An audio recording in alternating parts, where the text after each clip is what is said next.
The first man to walk on the moon, Neil Armstrong, has died following complications from heart surgery.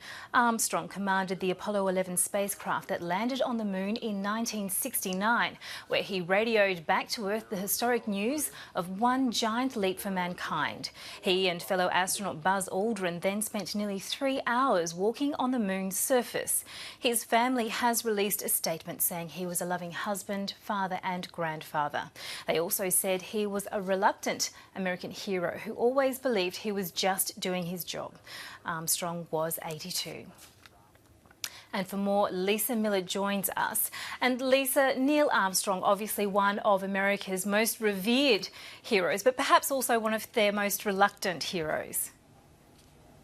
Yes, he was quite reclusive throughout his entire life, Miriam, and as you say, he was 82. This is a moment that people were preparing themselves for, but it still has made a nation pause and certainly reflect on a lifetime of work. He in fact never went back into space after that historic moment landing on the moon. He became a professor of engineering at the University of Cincinnati. So many people wanted him to take part in the anniversaries that were held to mark the moon landing, but he never did. We saw him in Washington late last year when he was at the White House accepting a congressional medal. It's the highest civilian award in the US, and it was one of his rare public appearances. Miriam, we got a statement from the President, in fact, just in the last little while. So I'll just read you a few words from Barack Obama and his wife who say Neil was among the greatest of American heroes, not just of his time, but of all time. When he and his fellow crew members lifted off aboard Apollo 11 in 1969, they carried with them the aspirations of an entire nation. They set out to show the world that the American spirit can sometimes see beyond what seems unimaginable, that with enough drive and ingenuity, anything is possible.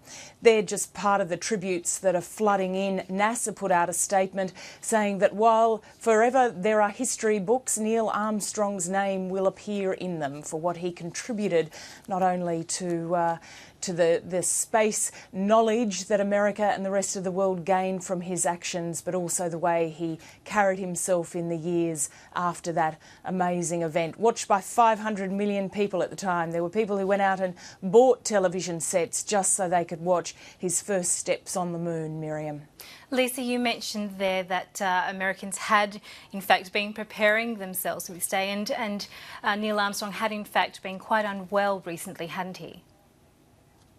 He had heart surgery, blocked arteries, we're told, shortly after his birthday at the beginning of this month, and we understand that his passing is because of complications in regards to that surgery. His family, in their statement, as you said, described themselves as heartbroken, saying he was a loving father and grandfather, a brother and uncle, but also a reluctant American hero. And this is what everyone is talking about now, just the fact that he almost found it amazing that so much emphasis was put on those few steps that he took onto the moon's surface. And in fact, he was asked once by one interviewer in the very rare times that he agreed to be interviewed, well, what he would think if those footsteps were still there on the moon's surface, if anyone else went back up to the moon, what would they think? And he said, well, he'd hope that they'd clean the place up a bit, clean the footsteps away. There was a very modest, humble approach to how he saw his role in history. I mean, he was always fascinated by flight. He wanted to, he did become a pilot before he could even learn how to drive. So it was something he'd wanted to do from the time he was a child. And he flew about 200 different models of aircraft over his career as a test pilot. That's how it started. And then, of course, you had the space race with the Soviets, and that was where he became involved. President John F. Kennedy launching that challenge to have a man on the moon and to be brought back to Earth safely. So it was Neil Armstrong, Buzz Aldrin, Mike Collins, the three men who headed up there on Apollo 11, and Buzz Aldrin being the second man to walk behind him, spending 15 minutes less on the moon's surface than Neil Armstrong, moments that people will remember forever. North America correspondent Lisa Millar, thank you.